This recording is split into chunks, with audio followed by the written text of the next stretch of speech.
So ngayon we'll talk about the psychological side of it, diba?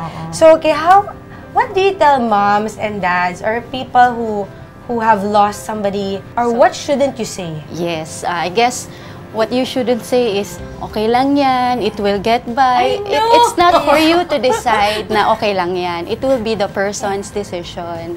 It's really best to help them, I guess, just be with them. Ngayon, syempre, no, yung insensitive remarks, hindi natin yan maiiwasan. How do you guard yourself from these things? Actually, it's really a decision. It's a conscious decision. Because you know yourself that, okay, they don't know what you are going through.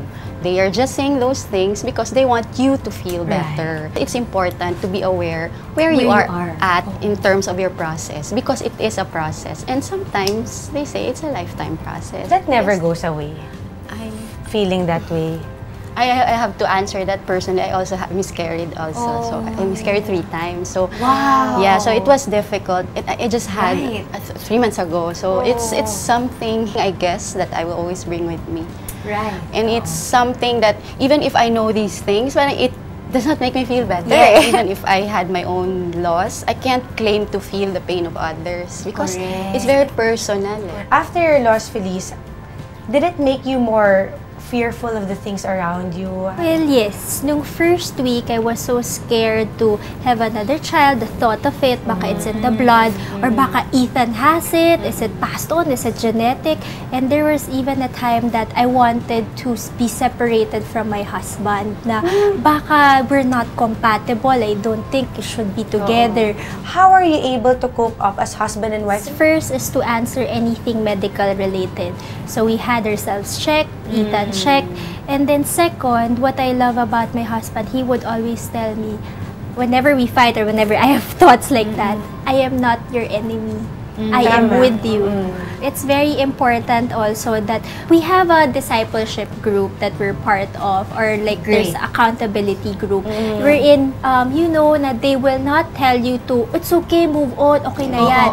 But okay, express it, and then I will listen. I wanna know, what helped you, at least to significantly be where you are right now? First, immediately, I traveled with my husband.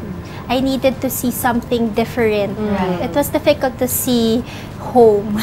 Second would be, I actually attended a grieving coach who tells you that what you're feeling and what you're thinking is actually okay. But here is how to process it correctly. And then, third is that it really helps, I think, for me to do the Courageous Light, wherein we, our main focus is that to really help pediatric patients, caregivers. What do you think is the greatest lesson that you've learned? I'm learning now that I need to put my confidence in who God is and not what He can do. And second is, why am I living? I'm living to practice my faith, and that's to love Jesus and point people to Jesus. But I want to hear from Joanne. Last words, anong pwede nating ma-share sa mga moms who are probably going through grief? When you feel that you have that sensation of being sad or being angry, let it out. Of course, be mindful also of where you are, okay? So how you are letting it out. And that's why it's important to be with people who really matter. So surround yourself with people whom you can hold on to when you are at this time. And how do they get in touch with you? You can get in touch with me through my email, joantrina@yahoo.com, or my number 0917-8120614. Thank you, Joanne. And Feliz, can you share with us Courageous Light? Well, Courageous Light is basically a movement. We're a resource community. The problem is how to bridge the patients to the foundations. So we're doing that. At the same time, we're helping them emotionally cope up with their emotions, financially create fundraisings, and most especially spiritually to instill Jesus in their family. And then they can also follow Courageous Katie's Facebook para we can be updated for that. As well as Instagram. Yes, right? Instagram. Okay. We just want to thank you for Mommy Manuel. Thank you both. Thank you so much. Thank you to our mommies for inspiring and for letting that grief transform you into the women that you are today. Thank you.